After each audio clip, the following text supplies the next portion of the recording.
welcome back to the podcast.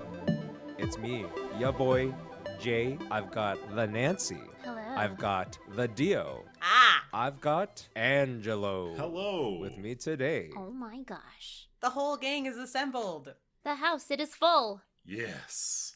The podcasters were coming from inside the house. Before we get too far, just like to give a quick shout out and great thank you to anyone who participated and watched and hung out with us on the Otafest stream while Bayfar and Amanda and I played randomized Pictionary Ocarina of Time for charity for the Alberta Children's Hospital. We've been having an amazing time.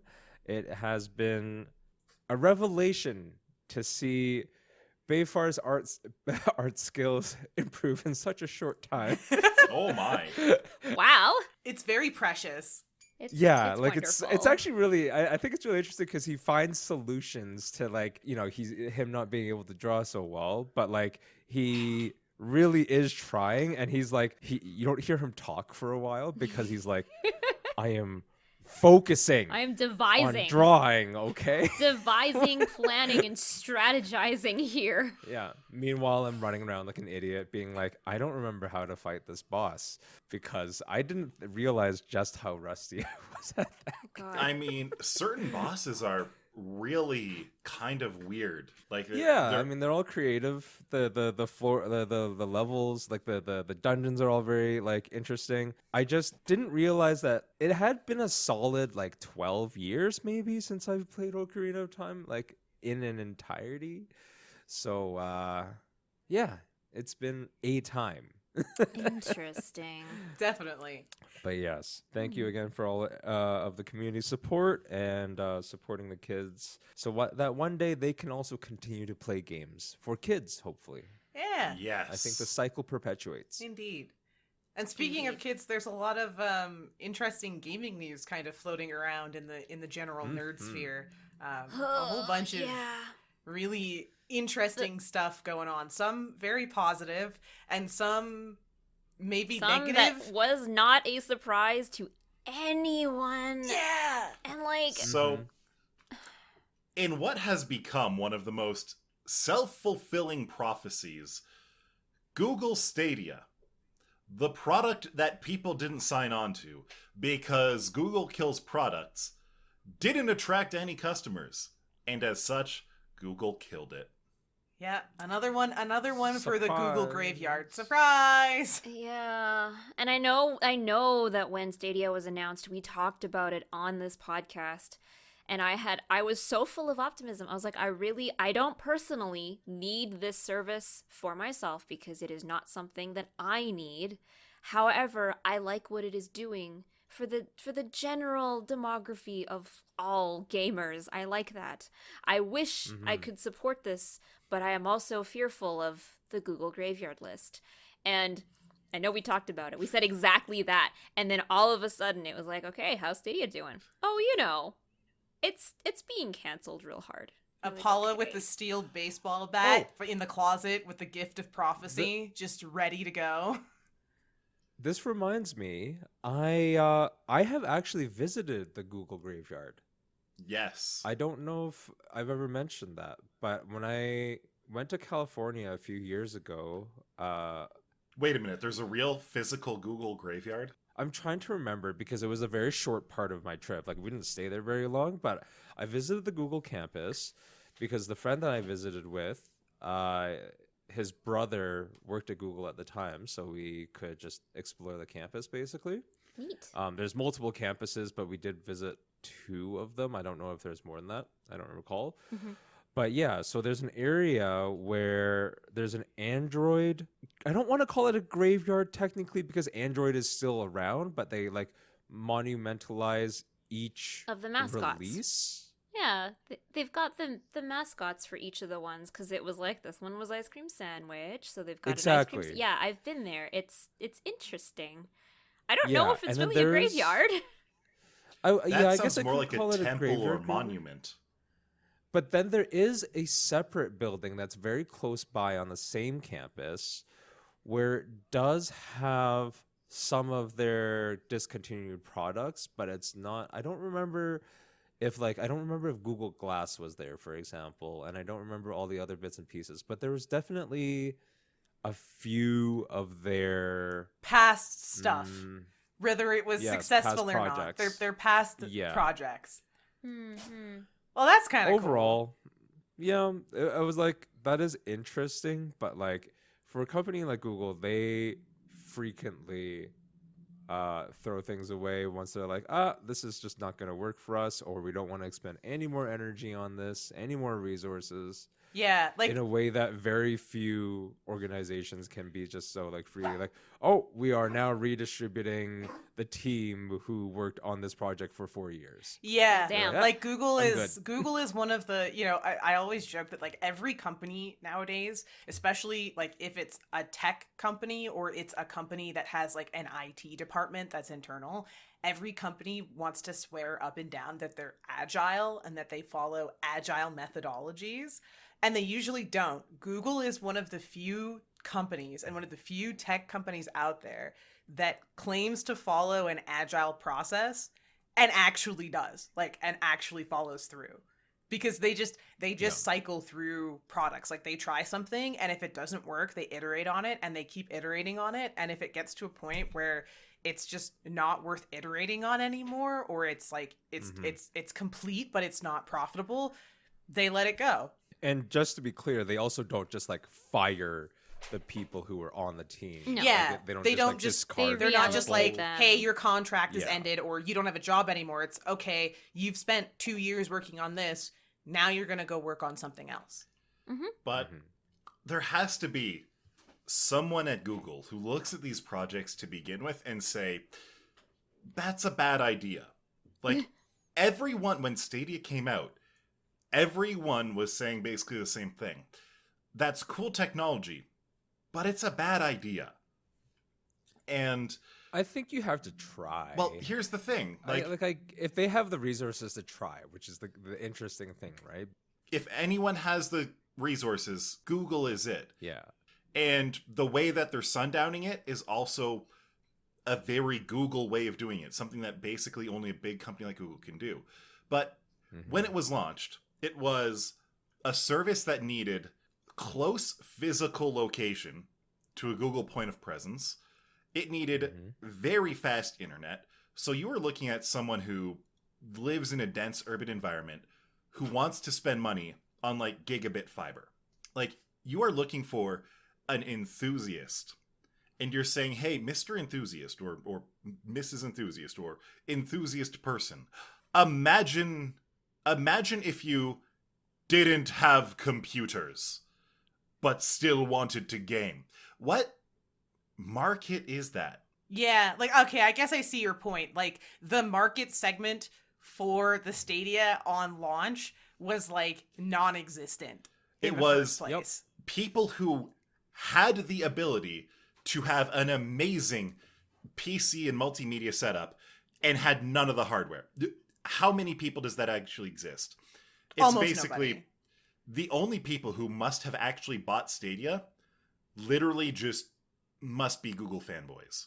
Yeah. The use case I could potentially see for it, and this is actually a market technically, is the elderly market. When the Wii came out, the Nintendo Wii came out, and about 5 to 10 years after that, it became quite popular in seniors' homes and long-term assisted care facilities because it was a very accessible machine, and people like the interactivity that they could give, like a little bit of exercise almost and whatnot. I could see that when our generation sort of ages into that kind of bracket, that something like a Google Stadia could be really useful if you want to be an old gamer. And Yeah, to be fair with that, one thing that's interesting about the Google graveyard is Google will, like, if they discontinue a project, that project doesn't necessarily stay in the graveyard forever. Like, they don't just, like, take everything. They store all that. Yeah, they don't just, Yeah. like, take everything they've learned as a part of the process and just, like, throw it in an incinerator and say, we're never doing this again. Like, to be fair, very rarely do things leave the graveyard, but there are examples of projects that, like... Zombies. but there are a few, like, resurrected, like projects that they've brought back. So to your point, I think glass came back technically. Glass came Yes. back. It's Yeah, it now did. being used in warehouses almost exclusively as a good way of just like identifying from a giant stack of too many stuff. items. Yeah. So I could see like exactly what Jay's described, where like having like a handheld like gaming device as a senior, like I could see like that coming back, like the Stadia coming back in a new form for a different specific use case later. If you want to talk about that, GeForce Now and Xbox Cloud basically do everything Stadia was doing, but better. Oh, Xbox Game Pass, you mean? There's actually a cloud version of it. Is that included in the Game Pass? Where it's I don't basically think so. streaming video games. I would argue that it's a little bit different because we're not talking like that's still a software side product versus like Stadia gives you the hardware. Well, that's the thing. The idea of Stadia is hardwareless, but Stadia specific hardware does or did exist. Now, yeah, I know. That's what I'm saying though. Like I think that in a situation where again, like I don't know, my ideal use case right now is still like an old folks home Where like and, you might not you're in want an urban to you're in an urban center or something like that. where you would have like fiber I would connection. argue yeah. that GeForce Now is actually better for that. Because one thing to remember, with Stadia, you had to buy the games specifically for Stadia. Stadia was a game console that had no hardware, effectively. Whereas something like GeForce Now is... NVIDIA has the hardware and lets you play your games that you already have on it. Yeah, but it might not be as accessible of a brand than Google is. Now, one thing about how Google is sunsetting this is that Google is actually refunding any hardware purchases and any game purchases that were made They're on the losing Stadia store. tens of dollars. My God. I mean, I'm not going to be that facetious about it, but I kind of like that they're actually doing that. I remember when... Was it Ultraviolet that was going away? It was one of the online movie ownership systems. Oh. One of them. I don't And- even remember which one, but there was a couple that did go There away. were a few that tanked, and you could honor those licenses on Google Play, which I thought was Interesting. kind of nice. Yeah. In this case, they're just doing full-out refunds. Yes. Like, basically everything except your subscription fee, you're getting back. Which is good.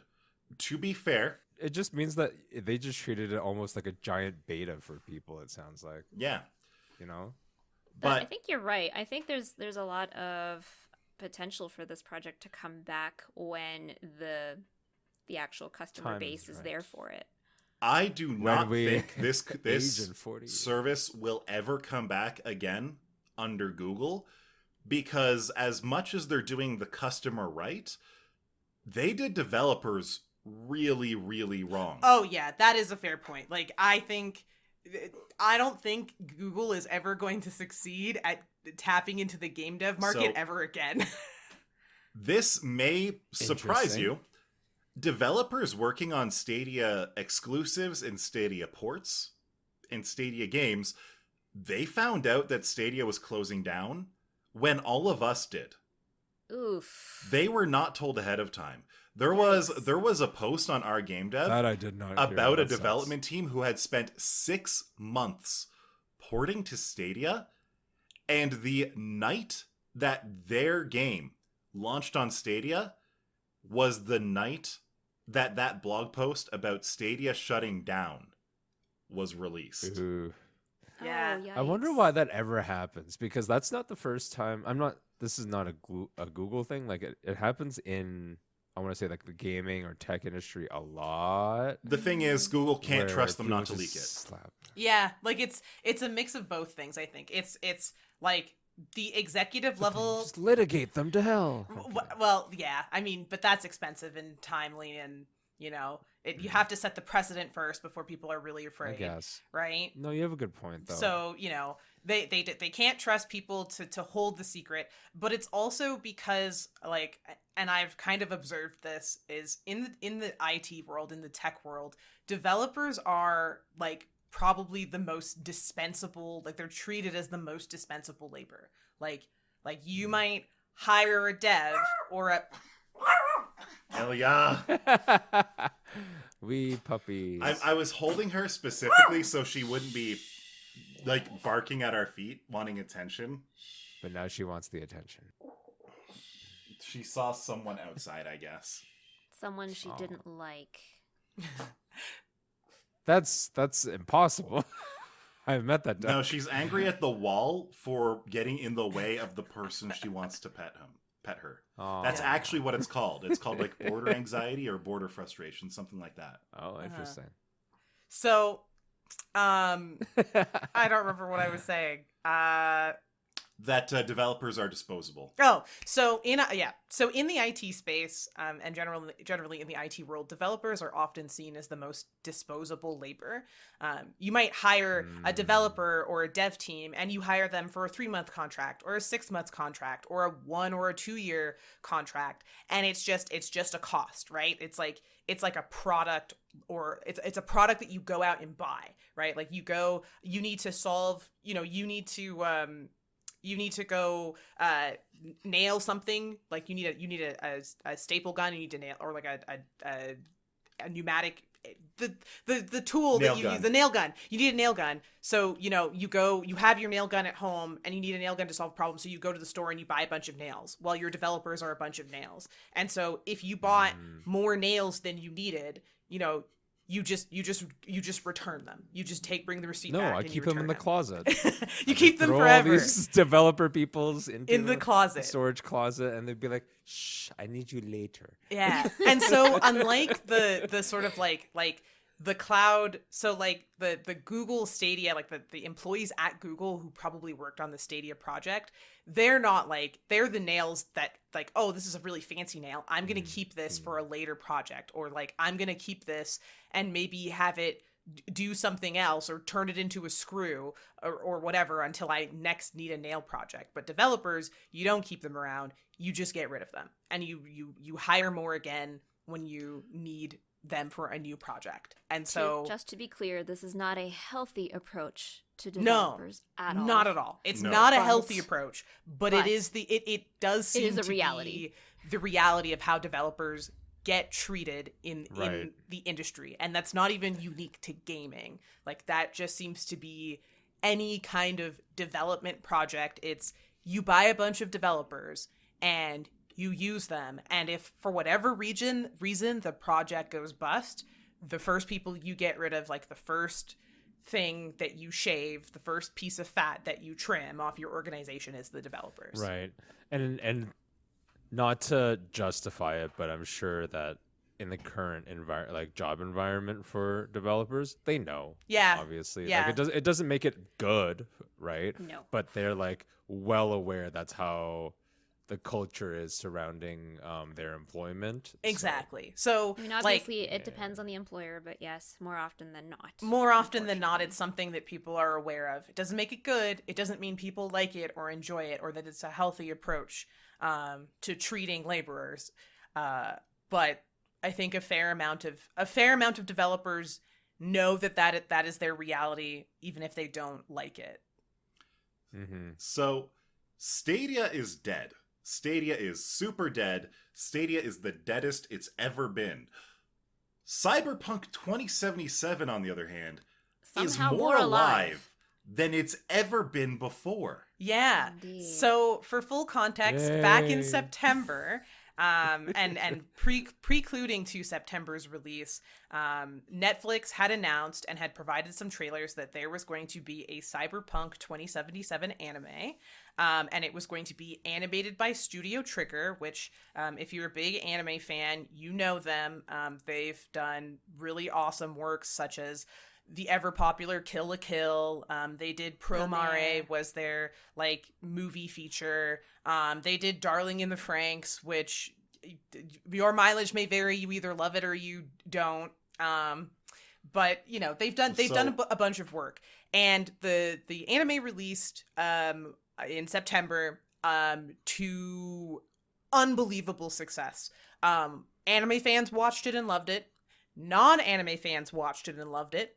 People who have no knowledge of what Cyberpunk even is and just happen to have a Netflix subscription watched it and loved it. I watched it. I loved it. It's great. But it did so well that it's not only driven people back to the game, like people who had played the game and are now returning, because so of course they released, coinciding with the anime's release, they released a major patch to the game that includes a whole bunch of DLC outfits and weapons and new side quests and all kinds of, you know, nice fancy updates to you know, keep you invested and interested in the game. But it also has got a bunch of people playing the game for the first time. For the week following the anime's release, Cyberpunk 2077 was the #1 sold game on Steam. It had more peak players than it did at when launch. it first launched. Yep. Yeah. That's huge. Which is almost unthinkable. Like typically when you release a game, unless it's like a dedicated live service game, which Cyberpunk is, you know, they've been releasing DLC and updates, but it's not a live service game. It is a standalone single player experience game. The expectation is that, you know, you're going to have your peak or your highest player count sometime within the first 6 months to a year after the game is released, and after that it's just going to steadily go down until nobody is playing anymore. So to have a game not only re-spike years after launch, but re-spike to the point where it's bigger than it was at launch is kind of nuts. Of a show. It's kind of Power nuts. of anime. And God is on my side. For real. I mean, like, But What? like I mean like Cyberpunk has call it like the No Man's Sky treatment. yeah. Like a overhyped launch, disappointed expectations, but they are like CD Projekt Red has been steadily working on the game. I haven't gone back to it yet because I'm still trying to finish a couple of other big games on my list, namely Horizon Zero Dawn and Red Dead Redemption 2. But once I finish those, I want to jump back into Cyberpunk because I'm super excited to see everything that they have done to improve the game, fix its bugs, and I want it to be the game that I expected. I think a lot of people, this sort of, the anime sort of rekindled their interest, their hopes and dreams for what the original game was. And I think they're probably meeting those expectations now because generally speaking, I've heard that the Cyberpunk game quite good now. Like it's very playable. People enjoy the experience and they have this great side material that they've already enjoyed or can enjoy alongside. It's a pretty good 1-2 punch, I think. And I'm very happy for CD Projekt Red. From my perspective, CD Projekt Red has done so much to expand the Cyberpunk universe. All it needs is a good video game. You know, fair enough. And it looks like it sounds like we're finally wait, there's one right there.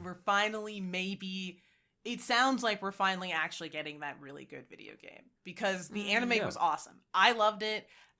It's a really fun ride. I've always joked that like with Trigger anime, the animation is going to be amazing. The music's going to be amazing. The visuals are going to be fun. The action's going to be great. Your mileage may vary depending on who's writing the Trigger anime. The story and plot may take worse than a backseat. It might be riding in the trunk of the show. No, you just have a proclivity for power tools because you need to believe in drills and spiral. Exactly. powers. You gotta just believe in the me who believes in you. Exactly. But it's the one really cool thing is the anime, the story, the narrative is written by the same narrative minds behind the Cyberpunk game, and behind some of the other Cyberpunk 2077 other universe stuff. Like there's a board game and there's graphic novels and all kinds of stuff that I have not consumed. And supposedly that stuff has been really well received from a narrative level, like from in general. And I can understand why, because the narrative in Cyberpunk 2077, the anime, it's very simple, but it's really well executed. It's a compelling narrative. I cared for all of the characters. There was one character that was her name Jessica? I can't remember. No, Jessica, what no, the? God, the blue girl. Rebecca? Rebecca. Wow, I couldn't remember her name at all. Really left an impression on me, didn't she? For the first half of the anime, she was basically a side character that just showed up for like 2 minutes an episode. And in the last like 3 episodes, she got a fully fleshed out character arc and like almost got best girl status. It was crazy. Yeah, it's a really fun. I think the story is great because the narrative itself, like the overall plot, is very simple. It almost feels like you're kind of just sort of in a slice of life in the cyberpunk world, and it's just very much driven by character drama and like who are these individual characters in the world of cyberpunk, and like who are they and what does being in this world mean for them, and what like interpersonal conflict does that cause. And so it's really cool. It's fun. I guess I'm happy that the anime did well. It was awesome. I'm glad that it's apparently breathed like just a massive breath into the game. To get people to see all the work that I guess CD Projekt Red has been putting in behind the scenes that, you know, that people maybe haven't noticed, again, because of, you know, how fumbled the launch of the original game maybe was. But, you know, it's just a cool phenomenon to see because it's very much unheard of. I hope it leads to better adaptations of existing franchises as well, because, for example, video game movies kind of suck. Kind of is almost being gentle. Universally. Universally really kind of suck. Very often, yes. Can't think of one great video game to movie adaptation. Super Mario Bros, obviously. There's like 2 or 3 good ones probably. I can't think of any either. Like, I will say it's kind of hilarious how Netflix has really fumbled the bag on straight-to-movie, like, releases. But then they are the champions of, like, video game adaptations now. Like, Cyberpunk 2077 is doing well. Arcane is a League of Legends adaptation that is just... Arcane was amazing. And amazing. So it's just like Netflix has somehow cornered the market on video game adaptations and doing them well. But but to be fair, both of these were shows, so no movie yet. But yeah, as amazing as it is to see Cyberpunk 2077 getting some life, seeing those hackers and those edge runners and those net runners doing their thing. Some people just couldn't wait for the video game to be good, and they had to do the hacking in real life. Oh, well. true. Oh, true, yeah.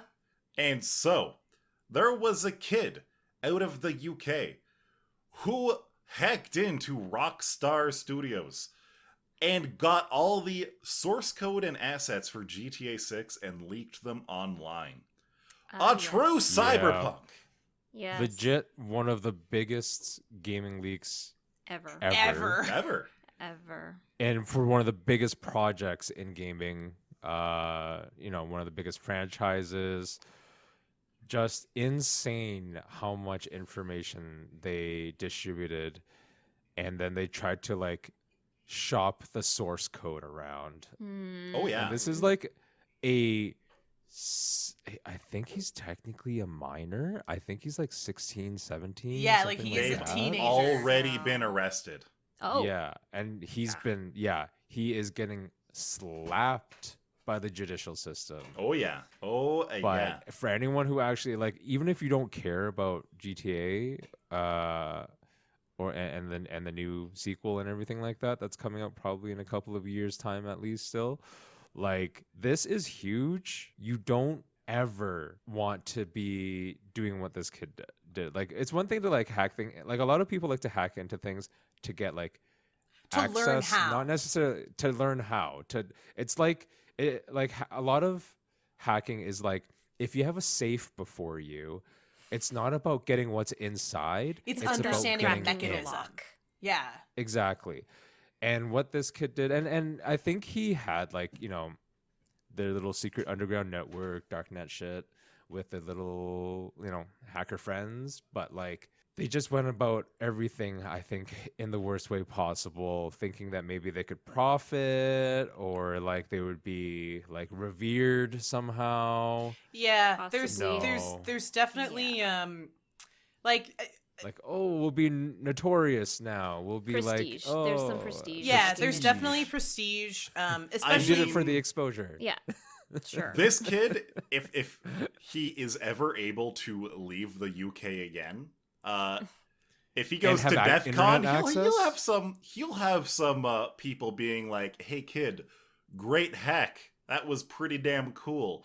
Stay the fuck away from my computer." No, it's But- the opposite is The reality the opposite is the truth. As now exact a, opposite is the truth. Basically a convicted criminal, effectively. Well, no, but you see the thing is alleged criminal, he'll never be able to get a passport to leave the UK. But the thing is, He will there's literally not have Oh, yeah. internet access for years. Well, the thing is, he'll either not have internet access, or the next time he does, it will be companies who have secrets to protect who will say, "I will pay you a lot of money to try work and at my break in." company and try and break it Oh, and yeah. tell me how to fix it." This sure, dude's, but I mean, that would mean that he would be able to keep. this dude's future let's is in pen say- testing. Like, Most likely. yes, Most likely. maybe, but you would have to be able to keep your interest in it if you're, because there's a lot of like anyone who's not familiar with the history of hacking, essentially. Back in the days before, like I don't know if they really still do it, but there's lots of stories where old school hackers would essentially break into, I don't know, let's say like Microsoft's network, and then Microsoft would find out who they were, and then they'd be like, "Look, we could either litigate you to hell, or we You can hire come you." work for us. Oh yeah, that still absolutely happens. Happens. Yeah, Lots yeah. of white hat hackers out there. Lots of white hats But- out there. those hackers usually don't spill everything that they've got and make a huge mistake in essentially distributing the material that they found and essentially make it a legal issue beyond the Yeah. penetration, right? Yes. As soon as So you this- try to As soon as you start try to selling your extort or stolen sell material, the material you stole, Yeah. you are a You black try to hat profit. hacker, and if you're not behind like 7 proxies, you are gonna have a bad oh time. boy. And I think I do imagine he's gonna be having a very bad time. The developers over at Rockstar are not having a fun time because again, this was a leak. The game's not done. Like it's not, Not even it's close. not even close to done. It's something that is still actively in development. People looked at the video of the leak and was like, "Oh, this is what GTA 6 looks like. It looks like a shitty game." I don't want it. Boy. Not understanding that No. yeah, games look shitty when they're not done. When they're not done. Like Yeah. like you, Yeah. you don't, you know, unfortunately, development is very much computer magic to the average consumer. And so there isn't this understanding that you don't just, you know, come up with the concept of start with idea the- and you drop start it with in the an finished engine game. and You don't- out pops You don't wave a keyboard while licking the keys and out pops a video game. out pops a video game. It you know, What? there is an in-between process where the game is, you know, I thought Designed that's what Angelo does every time when he's on stream develop. that's Game exactly dev. what he's doing. just- Yeah, he's just licking the keyboard, just like chewing on the mouse cord. Licking the keyboard, getting sustenance from the crumbs between keys. Yeah, That's where my gross. snack Gross. stash is. Too far. Too far. But it's definitely rough. It's Yum, yum, yum, it's this kid's in for a world of trouble because it affects. This is the kind of leak where it doesn't. It's not just, you know, it's not just one person or you in a company. It's like you've affected a lot of people and a lot of people's hard work, a lot of people's Yeah. unfinished work. So Mhm. It's yeah. not, it's not good. It's not good. if you're gonna be a hacker, that's not a bad thing. but maybe don't try to extort or blackmail the people that you have gotten data from. Instead, perhaps consider how you can use your knowledge to help people. Yep. Mm-hmm. He's 17, by the way. Yeah, I'm so just he looking is up technically some a child. updates. I really Yeah, hope he's they go light on 17. him. Doubt. Oh, I doubt. He's Big doubt. oh yeah. But I hope they And- do. Because he's a dumbass.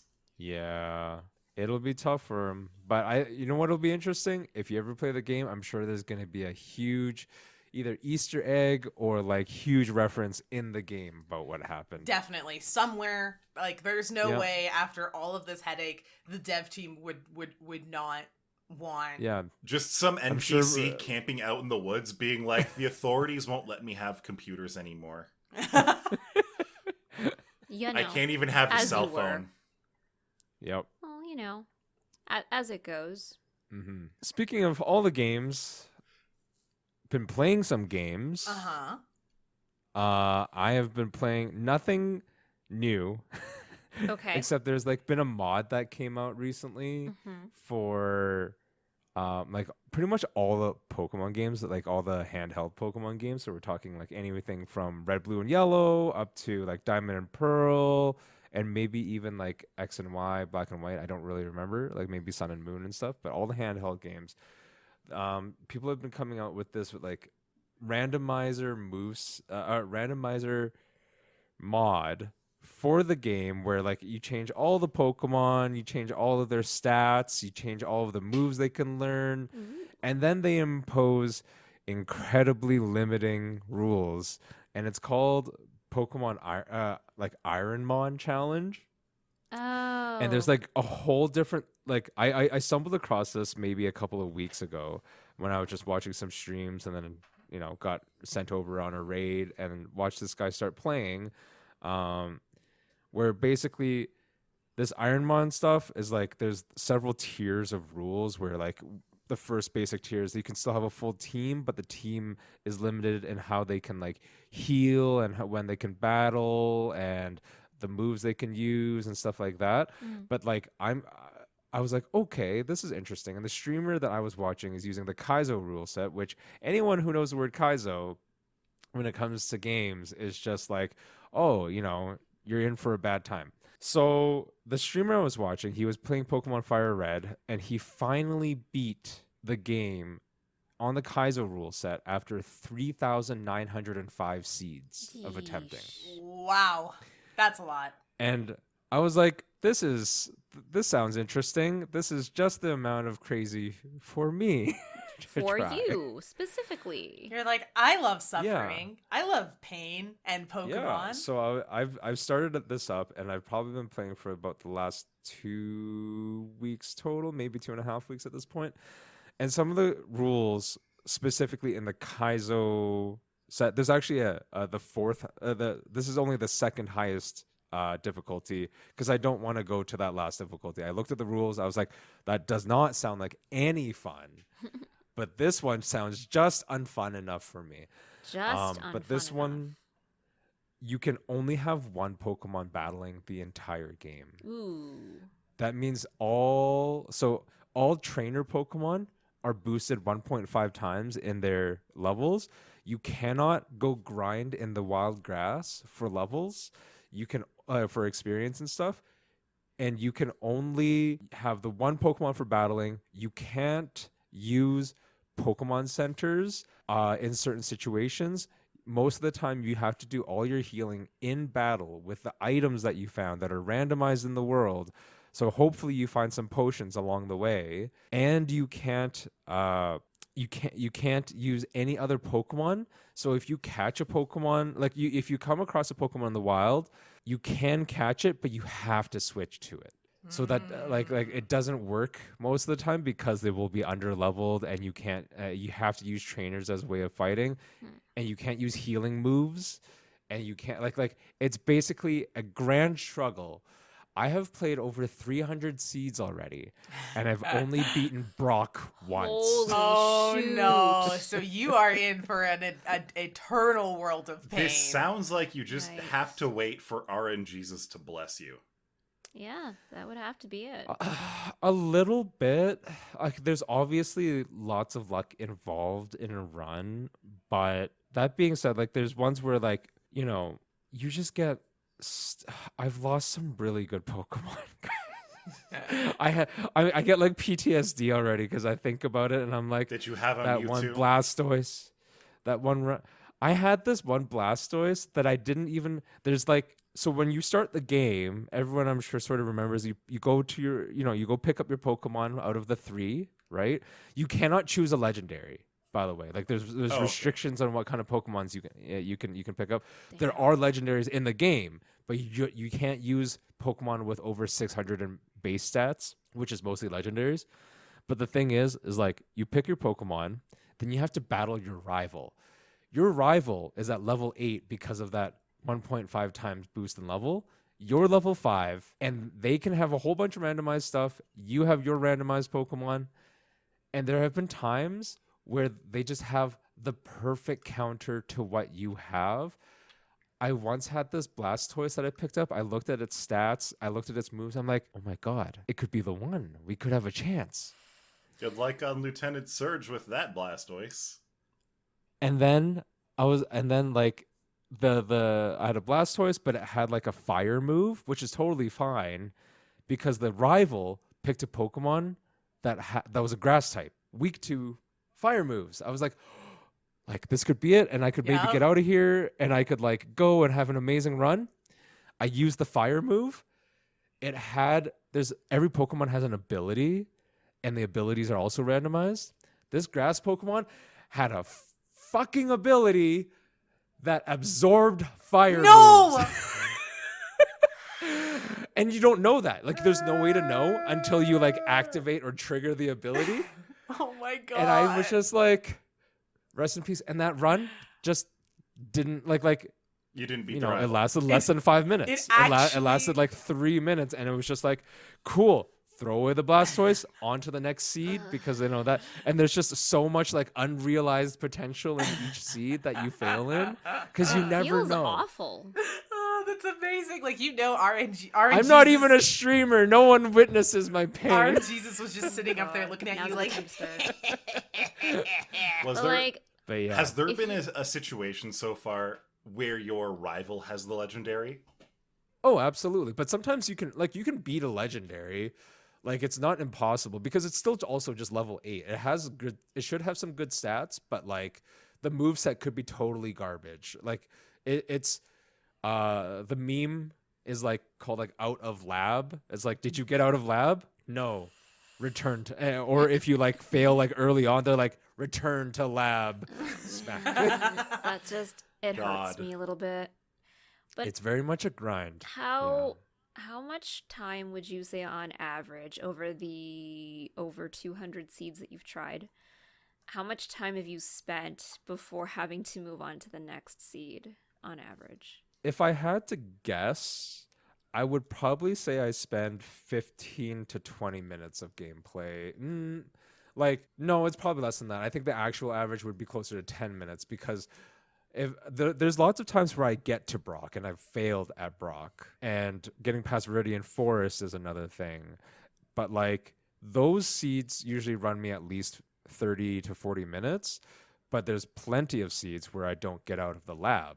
So it's probably closer to 10 minutes overall, over 300 seeds of gameplay. But it's very efficient now. I can reset very quickly. What was your longest? And find out. You have played over 300 seeds, and you've I become exceedingly efficient at it. Yeah, I had a Kingdra that beat Brock, and I was like, oh my God, I did it. But I also knew that I didn't have a lot of heals, and the moves were only like sort of okay.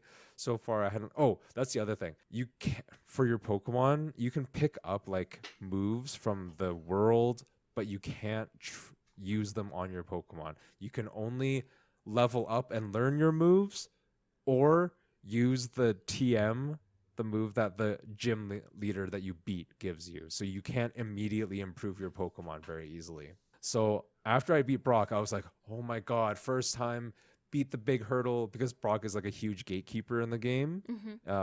For Fire Red, I lost to the second Pokemon trainer after him. Like I left the town and I was like, okay, beat one trainer, cool. Go back to heal. Go to the second trainer, smack. Rough. And I was like, back to the lab. I go back. I feel like Dexter and Dexter's laboratory. Yes. To the lab. Lab. Yeah, exactly. Yeah. That just So that's sounds the kind of so stupid thing. frustrating. Yeah, It's frustrating, but like I said, it's if I didn't find it fun, I wouldn't be doing it. It's Usually fun I because just it's frustrating. Self-imposed hell. Have you guys played anything interesting recently? The only game that I've played lately, I have played Gundam Overwatch, but I mean it's Overwatch with Gundams. A more interesting game is Peglin, and that is a game where you are a little goblin that plays Peggle to do damage to enemies. Oh, that sounds cute. It is the I watched best... you play a bunch of it on stream, and I thought it was pretty fun. It's great. Like, the Peggle game mechanic is very simple and very... it activates your neurons. And so being a little goblin that's throwing rocks, and the damage that you deal is based on how well you clear the Peggle board with it. It's so satisfying. Very It's nice. so good. I've been playing, I got my hands on a copy of Nine Noir Lives, so I've been trying to play it because I wanted to unlock my characters so I could hear what I sound like in the game. And, oh god, it's so fun. I'm glad. Yay. Dang, Nancy got to be So a part of a fun fun. project.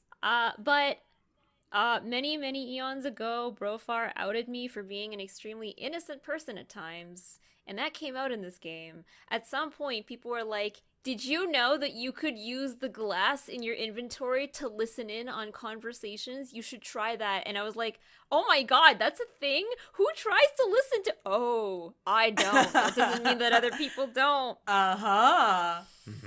Yeah. No, it's been fun. I forgot that was a thing. I haven't tried that since I was like 5. I always thought that was like an urban myth that actually helps you listen. I haven't doors really and done. stuff. I haven't done that, but it reminds me when I was a kid, I did try like the tin can phone. Yes, the or like the plastic, the tin can phone with the string. Yeah.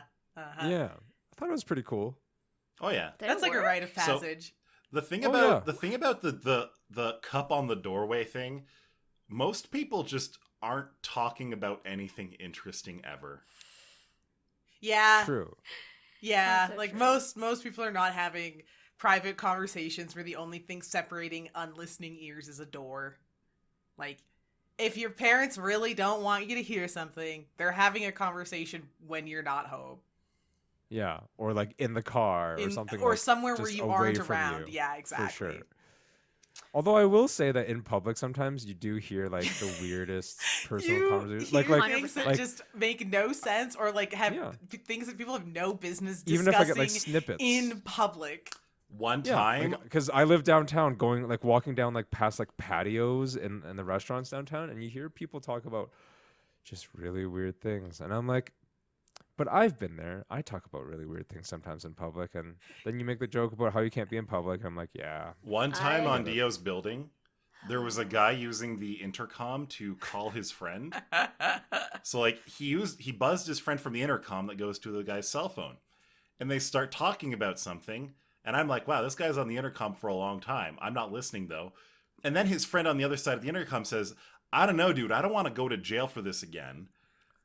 And then the guy's like, I'm calling you from the intercom. Other people can hear it. And they're like, oh. What? I don't know who it was. I don't know who in the building. So I'm just so good. I just know there's a character in my Using- building and I don't know them. That- Using That apartment one-ups my intercom story. systems to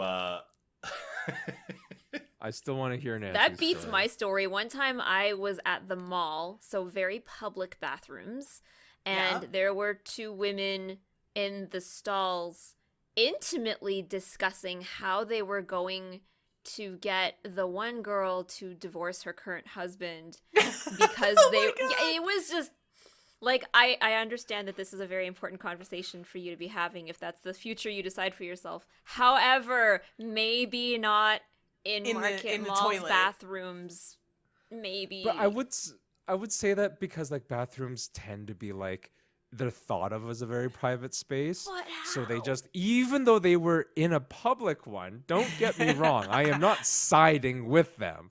I am saying that some switch in their like subconscious was like, I'm in the bathroom. It's safe private to now. talk. It's safe to Yeah. talk So here. one of my biggest fears with public bathrooms is having a really echoey poop, if you get me. Wow. With yeah. one exception. With one exception. And that is casino bathrooms are on another level Of what? quiet? of or- amazingness. What? Like, so my baseline is Caesars in Windsor. So across the country for any Calgary listeners. But the bathroom, the ceilings are like 20 feet high. The floor and the walls are like marble. It is one of the most ornate, luxurious looking places, let alone bathrooms, that you could be. You walk into this bathroom and it feels like money. And if I could have an echoey poop anywhere, the most noisy bowel movement possible, that's the place where I would want it to be. You would want to be like Caesar declaring a, I don't know, whatever an emperor declares, but in poop. Exactly. You could Oh my you God. could make that declaration in Morse code depending on a small poop followed by a long poop followed Oh my God! Just and a I have made my symphony. declaration. just a butt orchestra in the Caesars the- in the Caesars washroom. This is Oh. the second time we've talked about poop in 2 episodes. Oh my god. What are we Jeez. becoming? Children. I don't. What's happening here? This is We are bonding. 8 returned. seasons We of are going back. podcasts. We are hitting the undo button. We are returned to child. Yeah. All right. We Do are we have any- returning Nope, to this is next where we week's end it. episode. Good night, We ended everyone. on- Bye. Thanks for listening. I need some eye bleach. Ear bleach, you mean.